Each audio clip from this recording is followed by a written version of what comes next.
Somebody on the Comanche Club forum asked me how I repaired my headliner. Um, 3 years ago, I took it out of the truck to recover it, to put a new headliner cloth on the headliner itself, and it was in very poor condition. In fact, it was falling apart. What I used the first time on this side of the headliner is this product right here. I use this a lot. I build showers. I use this product on every shower I build. It's great stuff. It's a waterproofing sealer, and it sticks to everything, and you can't destroy it. It's good stuff. So that is what I used on this side of the headliner before I recovered it. What it appears to be is that this is a fiber board that is pressed in a mold to maintain its shape, and then there's some type of a skin or laminate on top of the fiberboard. And all that skin and laminate had come off in different sections. Well, what it did is it left it pitted.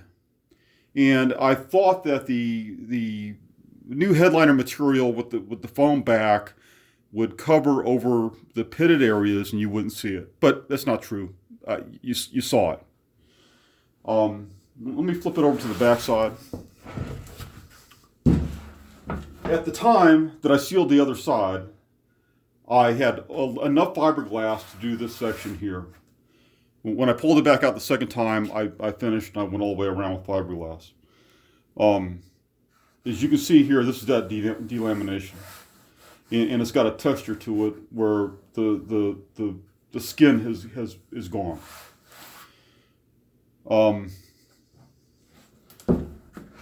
This second time around, when I took it out, I wanted to resolve that problem and I wanted to permanently fix this headliner.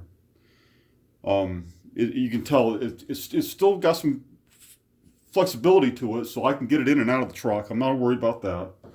But it's virtually indestructible now. As I said, when I pulled the headliner off the second time, the sealer remained intact. That was fine. But then I had to deal with this pitting.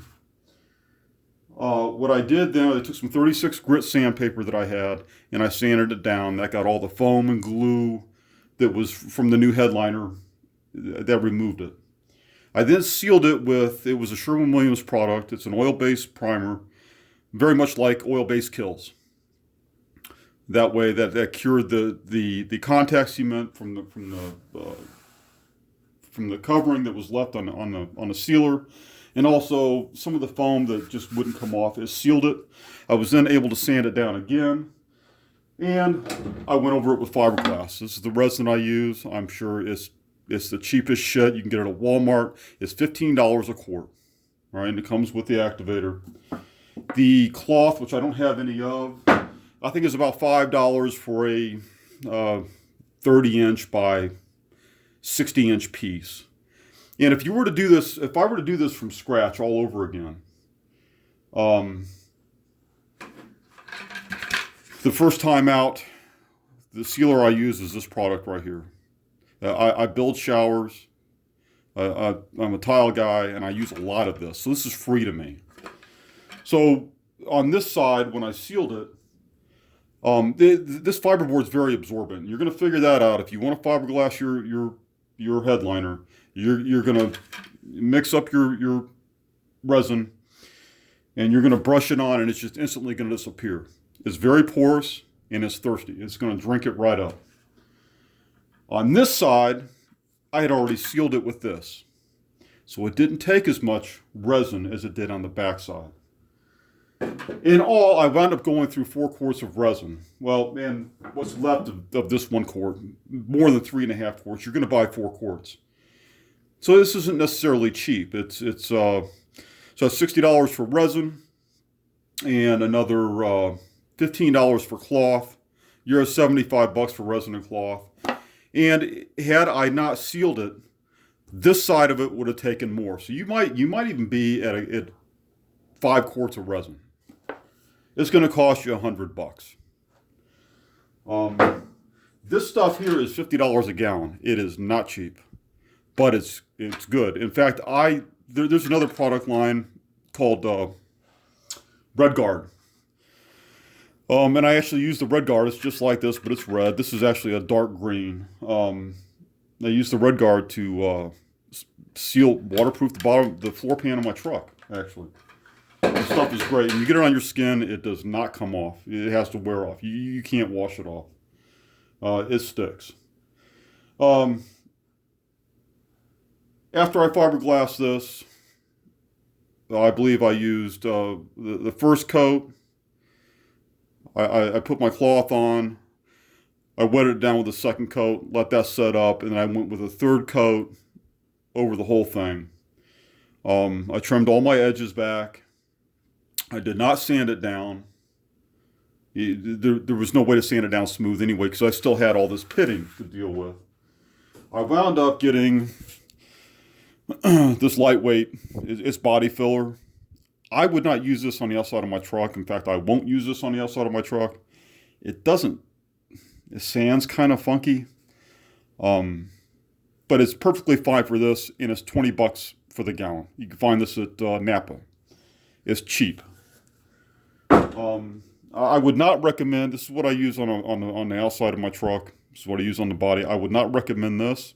It's hard to sand, and you don't get a lot of work time with it.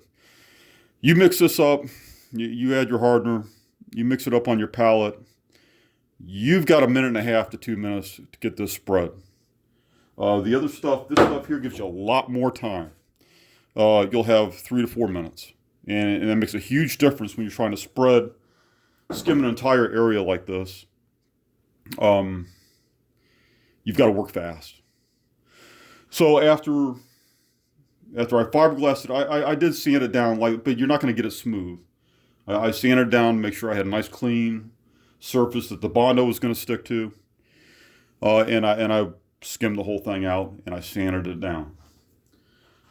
I then went over it with, and it will remain like this, so I'm not going to do anything more to it. This is the K2 primer that I use. It's what I'm using on the outside of the truck. And this is what I'm using here. This is ready for this is ready to be recovered now.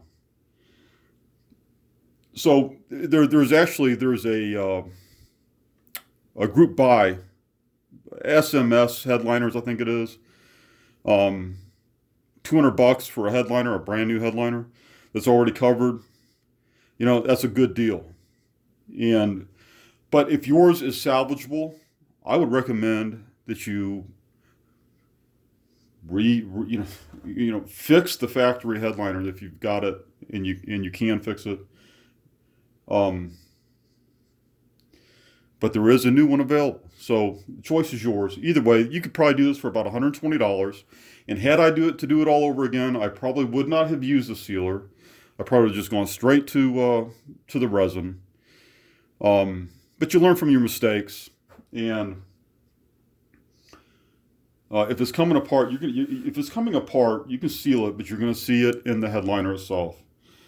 So had I to do this all over again, I would have gone straight to resin, fiberglass front and back completely, cleaned it up, and gone to the Bondo or to the body filler. It's good stuff. For this, like I said, I don't know that I'd use this on the outside of my truck. I don't know that I trust it, frankly. $20 a gallon, I don't know that I trust it. But this is how it turns out, and it's virtually indestructible. I don't have to worry about it anymore. It's not going to come apart on me. Let me show you this is the adhesive that I use right here. The only reason this has not been recovered yet is because I'm waiting on I'm going to see if I can get an upholstery shop to color match my headliner to my seats, to my door skins, to my door panels. So I hope it works out for you. Try it. Yeah, it costs a couple of bucks, and yes, it's a lot of work. Trust me, it's a lot of work. But I'm going to have a nice headliner now. And I don't have to worry about it anymore. It's not going to come apart on me. And like I said, it's flexible, but it's rigid. It's not going to get damaged. So give it a shot, guys. Hope it works out for you.